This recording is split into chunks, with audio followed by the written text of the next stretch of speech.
In Part 3, we'll explore how conscious facelessness reveals a radically new perspective on relationship. Then we'll look into how being aware of this awake capacity at our centre might help us cope better with stress and with pain. We'll also see that our consciousness includes everyone and everything, that we're distant from nothing, and that we're looking out of a boundless single eye.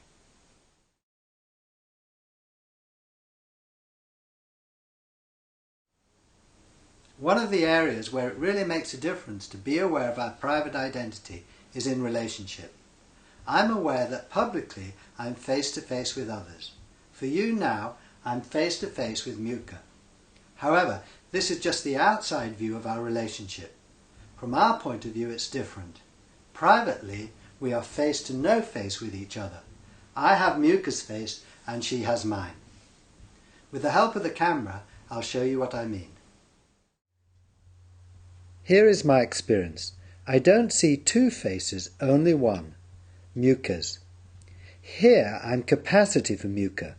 Instead of confronting her there with my appearance here, I'm built open for her. She is within me, face there to no face here. From my point of view, Richard has disappeared and has been replaced by Muka. In this sense, I'm not Richard, I'm Muka.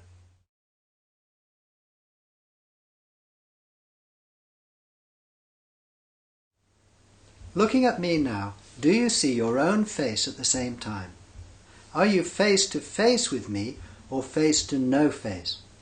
Are you living behind an appearance there, closed off from everyone around you? Or are you built open for others? In reality, isn't everyone within your being?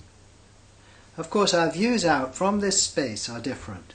For example, instead of having my thoughts and feelings in your space, you have your own. In such ways we're different. But I find here at centre nothing that separates me from you. There I have your appearance. Here I find this reality that has no one's face on it, no one's name on it. It belongs to you, to me, to everyone.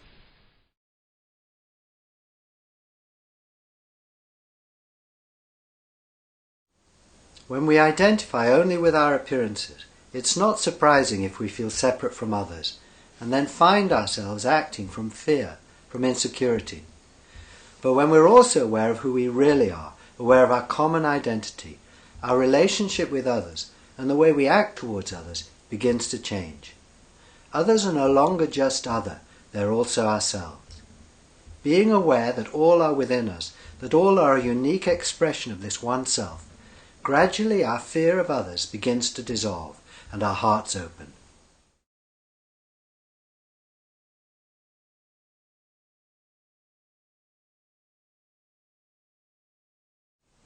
When we identify only with what we look like, we think of ourselves as inside our bodies.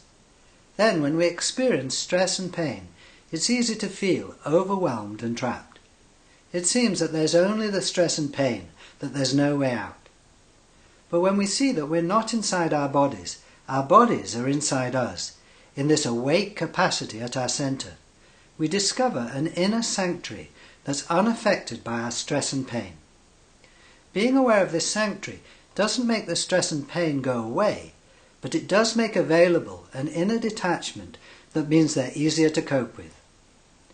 Here's an experiment that explores this subject. Look at your hand. I'm not looking at my hand from behind my face here. I'm not distant from my hand. It's given right here in this spacious awareness. I can see the shape, colour and movement of my hand there, given here in this shapeless, colourless, motionless capacity.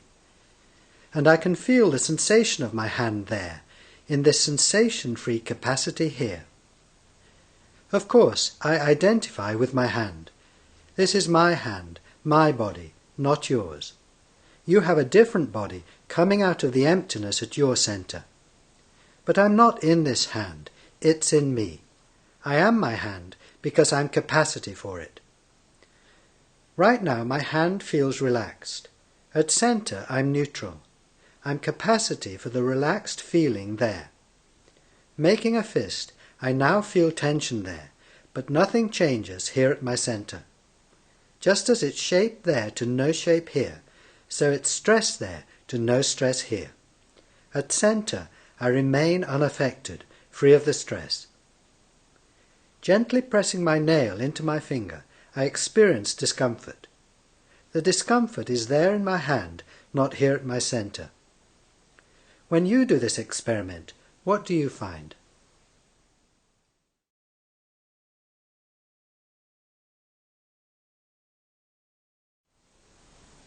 Being aware that our innermost being is never stressed or in pain can make a difference in our lives. When we attend to this safe haven inside us, we see that our stress and pain are surrounded by space. They're happening in stillness, in clarity. The stress and pain are real, but so is this clarity. And this clarity isn't affected by whatever happens within it. Being aware of our inner peace and freedom makes it less likely that we'll become overwhelmed by our stress and pain, or that we'll add extra stress to a situation by tensing against or resisting what's happening. Instead, it's more likely that we'll be able to relax and respond calmly and effectively.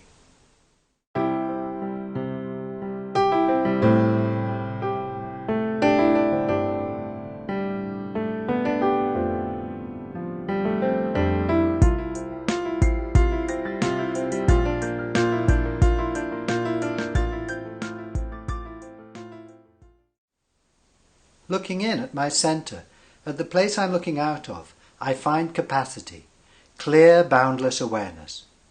Looking out from my center, I find the world. The nearest thing in the world that I see is my own headless body. You will, of course, see your body emerging from the emptiness at your center. Each of us is capacity for our own body. Looking beyond our own bodies, we find other people. Being capacity at center, our consciousness now includes others. There's a dividing line between our bodies, but no dividing line at center. Looking out, we find many. Looking in, we find one. Reaching out and stroking my friend's dog, I'm capacity for her dog, face there to no face here. Each of us is capacity, not only for other people, but for animals as well. Outside in nature, my consciousness now includes the rest of life and the surrounding environment. At center, we are one consciousness. Looking out from this consciousness, we find the whole world is within us, from this individual human body of ours to the furthest galaxy.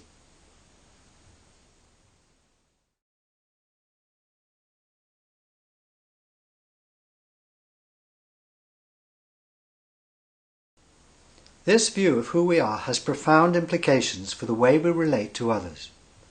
Awareness of the differences between ourselves and other individuals, nations, religions and races is important, but it's only half the story. If this divided way of seeing ourselves is the only way we see ourselves, then it's not surprising if we experience fear, greed, hatred and conflict. But if we also see that at center there are no dividing lines, at center we are one consciousness, all are within us, then surely this awareness will make a big difference. This isn't just a nice idea to believe in. We can test it whenever we choose.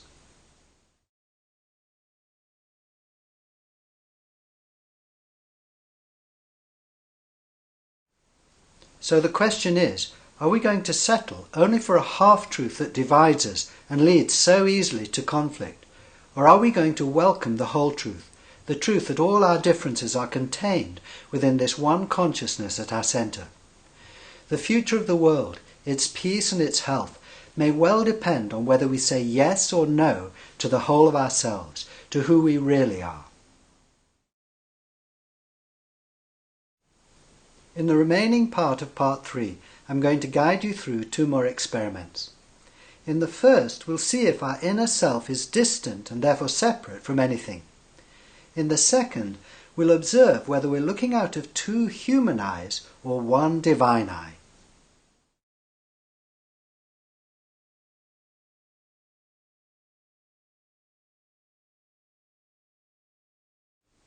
There's not one thing in the universe that's distant from our inner self. Between any two things there's always a distance. Between my thumbs there's now a distance of about 10 centimetres. But what's the distance between anything in the world and the aware no thing at our centre? Measuring between the church there and the emptiness here, the ruler shrinks to a point. Not only that, there's nothing here at centre to measure from, to attach this end of the ruler to. The church there is right here, no distance away. Everything is right here, within this boundless awareness at our centre.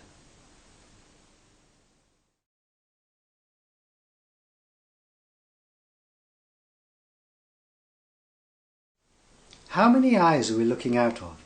For you I've got 2, but for me I've got 1, a single eye that's wider than the world.